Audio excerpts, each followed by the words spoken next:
Okay, let's unpack this. We've got our hands on a new report just out, looking at some of the, well, hidden manipulation happening online. Yeah, this is the Adversarial Threat Report. It Hmm. specifically covers the first quarter of 2025, Q1, and it was Okay. published in May. Right. And our mission here in this deep dive is really to get into it, pull out the key insights about these covert influence operations they've been tracking. hmm And the report really centers on this idea of coordinated inauthentic behavior, CIB they call it. CIB. Okay. Basically, it boils down to coordinated efforts, people working together, trying to manipulate public discussion for some kind of strategic goal. Hmm. And the key thing the report stresses is the use of fake accounts. That's central, misleading people about who they are and what they're doing. And importantly, it's about the behavior, right? Yeah. Not necessarily judging the content itself, but how they operate, the coordination, the fake accounts, the deception. That's what they're focusing on for takedowns. Exactly. That's the core principle here. Mm. So if we look at the executive summary, the quick pitch for this report, Yeah, give us the elevator version. okay, it details the threat research into 3 specific covert influence ops that they found and disrupted in Q1 2025. 3 of them. Where were they coming from? These ones originated in China, Iran, and Romania, so different parts of the globe. Interesting mix. And what's the sort of headline finding? Did they work? Well, that's the crucial part. The report highlights that all 3 of these networks were actually detected and removed before they really managed to build up any kind of authentic audience on these platforms. Oh, okay. So caught early. Caught relatively early, yeah, Yeah. before they gained significant traction with real users. And the report frames this as part of their ongoing work. They've been doing this since 2017, sharing trends, sharing specific investigations. It's not meant to be, an exhaustive list of everything they enforced, just notable examples. Got it. So specific examples, early detection. That's encouraging. Okay, with that overview, let's really zoom in. Let's get into the details of these 3 operations. Where should we start? Let's start with the China-based CIB network. The report mentions they removed 157 Facebook accounts, Wow. Okay. 0.19 pages, 1 group, and 17 Instagram accounts tied to this single operation. That's quite a network. What were they actually doing with all those accounts? What were the tactics? Well, the main thing was using fake accounts, and interestingly, a lot of these were flagged by the platform's own automated systems, Uh-huh. using these fakes to post content, manage pages. And it wasn't just one blob, it was like 3 separate clusters within the network. Clusters targeting different places. Exactly. One for Myanmar, one for Taiwan, one for Japan. And they were trying to pose as locals in those countries. Trying to blend in. Right. And get this, some of the profile pictures used on these fake accounts. The report says they were likely created using artificial intelligence. Whoa. AI-generated faces. Oh. That's next level for fakes, isn't it? More sophisticated than just grabbing photos online. Definitely adds a layer of seeming authenticity, potentially harder to trace. They also apparently operated a separate sort of account farm just to churn out more fake accounts. Okay, so dedicated infrastructure. What kind of stuff were they posting? What were the narratives? Mostly reposting content, news, current events, that sort of thing, in English, Burmese, Mandarin, Japanese, depending on the target. And tailored to each country. Yeah, the report gives examples. Like in Myanmar, the content was about ending the conflict, but also criticizing resistance groups and supporting the military junta. Okay. For Japan, it was criticism of the Japanese government, its military ties with the U.S., and in Taiwan, they were pushing claims about corruption among politicians and the military and running pages that claimed to be like anonymous local confessionals, Trying to mimic that organic local gossip feel. Probably, yeah. Trying to sow discord or shape perceptions along those lines. And how do they actually find this network? This one came out of an internal investigation by the platform. And interestingly, they found links connecting this activity back to 2 previous China-based operations they'd already taken down and reported on, one in September 2022, another in February 2024. Okay, so maybe the same actors or related groups trying again. Persistence? It's just persistence, yeah. A recurring effort. The report mentioned some follower numbers, I think, like 800 page followers. But again, the key point was they got caught before that really translated into, like, genuine influence. Precisely. That early detection point comes up again. Okay, so moving on from China, the report then details an Iran-based CIB network. Quite different in some ways. Different tactics. What was the scale on this one? A bit smaller, account-wise. They removed 17 Facebook accounts, 22 pages, and 21 Instagram accounts. And who are they pretending to be this time?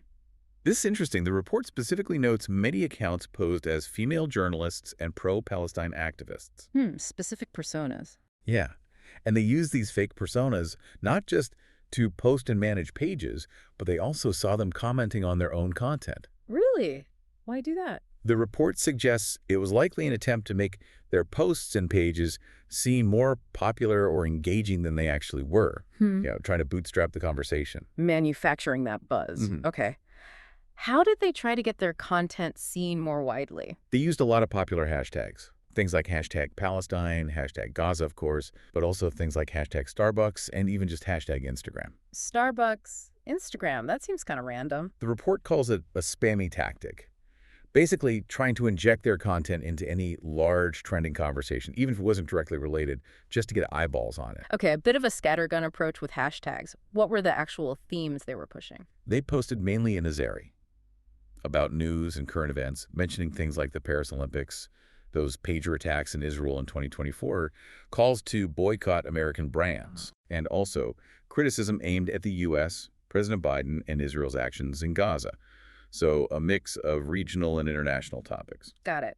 And how did this one surface? Any connections to other known groups? This investigation apparently kicked off after Google's threat intelligence group shared some initial leads.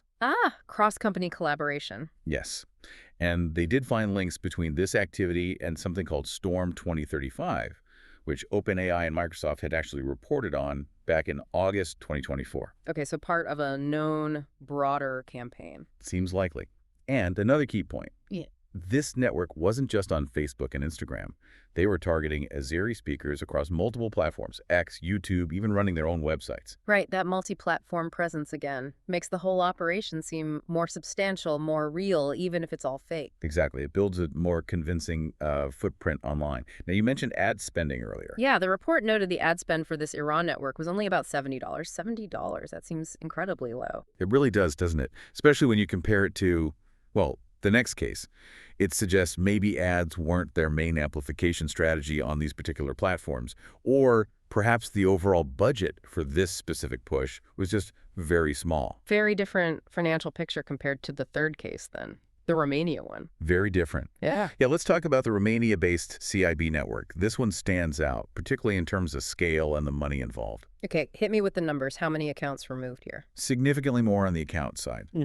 658 Facebook accounts. 658. Wow. Yeah, plus 14 pages and 2 Instagram accounts. That's a huge jump from the Iran case. What were they doing with all those? Similar pattern, using the fake accounts, and again, some were caught by automated systems to manage the pages. But a key tactic here was actively trying to drive traffic off platform. Sending users somewhere else, like their own websites. Could be, yeah. Or other places online. They also used the accounts to comment on posts by politicians and news outlets in Romania. But the report notes most of these comments didn't really get any authentic engagement. They weren't really sparking conversation. So throwing comments out there, but they mostly fell flat. How did they make these hundreds of accounts seem believable? What were the personas? These accounts posed as locals in Romania, just regular people posting about everyday things, sports, travel, local news, trying to look very ordinary. Blending in. Right. And crucially, just like we saw with the Iran network, they backed this up across platforms. These personas often had a corresponding presence on YouTube, X, and TikTok. The backstopping tactic again. Yeah. Building that cross-platform history to appear more credible if someone digs a little deeper. Exactly. It makes the fake persona feel more fleshed out, more real. Were they careful about hiding their tracks? This sounds like a bigger operation. Yes. The report specifically mentions consistent OPSEC operational security, meaning they took steps to conceal their origin and coordination. Part of that involved relying on proxy IP infrastructure, using tech to mask where they were really connecting from. Making it harder to trace back. Sophisticated. What kind of content themes were dominant here? Primarily Romanian language content, news, current events, and specifically mentioning content related to elections happening in Romania. Election-related content. Okay, Yeah. And this is where the money comes in, right? The ad spend. This is where it really stands out. The report notes about $177,000 spent on ads for this network. Whoa. $177,000 compared to $70 for the Iran one. That's a massive difference in investment. It's a huge contrast, primarily paid in U.S. dollars, too. It shows a much, much higher level of financial commitment to amplifying whatever message they were pushing through this inauthentic network. And how is this one found? Internal investigation again? Yes, like the China case, this was uncovered through an internal investigation by the platform. So, summing up these cases, China, Iran, Romania, different regions, different scales, different tactics, AI photos, journalist personas, local personas, spammy hashtags, big ad spends, low ad spends, but all caught relatively early. That seems to be the narrative, yes. And beyond just detailing these cases, the report also includes something else quite valuable, especially for other researchers or security folks. Oh, yeah. An appendix. It contains what they call threat indicators. Threat indicators. Okay, what are those exactly? Like technical details. Pretty much. Their specific data points could be domains, IPs, certain techniques shared to help the broader security community detect and counter similar malicious activity across the entire internet, not just on one platform. So sharing the clues they found, how is that info organized? They use a framework called the Online Operations Kill Chain. Kill chain. Sounds intense. It's just a way to structure it. Think of it like the different stages an operation goes through. Acquiring assets, like fake accounts, disguising those assets, doing the actual engagement stuff, and then trying to evade detection. The indicators are examples linked to these specific cases, mapped to those stages. Okay, so it gives other researchers concrete examples of what to look for at each stage. Exactly. But the report adds a really important caveat here. It is. Just because they share these links or technical details, seeing one of those indicators by itself isn't enough to definitively say, aha, this account is part of that campaign. You need more evidence, corroboration. It's a resource for researchers to use in their own analysis, not like a simple checklist for everyone. Right, context is key. It's raw data for the experts, not a smoking gun finder for the rest of us. Okay. Right. So we've looked at the China case, the Iran case, the Romania case, these threat indicators. Bringing it all together, what does this actually mean for you listening? What's the takeaway? Well, I think in a world where there's just so much information flying around online, reports like this are really important. They pull back the curtain a bit on the mechanisms, the how, behind these attempts to manipulate public conversations. Yeah, it really drives home the sophistication that's out there. Even in operations they catch early. You've got AI-generated photos, careful OPSEC, these multi-platform personas trying to seem real, and sometimes, like in the Romania case, serious money behind it. Absolutely. And understanding that the detection focus is often on the behavior, right? The coordinated use of fake accounts, the deceptive tactics that gives you, the listener, a more powerful way to think critically about information online. How so? Instead of just reacting to the message, you can start asking, does this account's activity seem weird? Does this pattern of posting look coordinated or unnatural? Is there something off about the behavior? Focusing there can be more revealing than just arguing about the content itself. That's a good point. Look at the actions, not just the words. Yeah. Okay, so just to quickly recap this deep dive, we've gone through this Q1 2025 report, uncovering details about 3 CIB networks from China, Iran, Romania that were detected and disrupted early.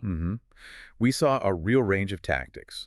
AI photos, account farms targeting specific countries, posing as journalists or activists, using those spammy hashtags, leveraging proxy servers for operational security, building complex multi-platform fake lives. And with vastly different levels of financial backing, from almost nothing to significant ad spends. Right. These examples really show how these actors keep evolving their methods.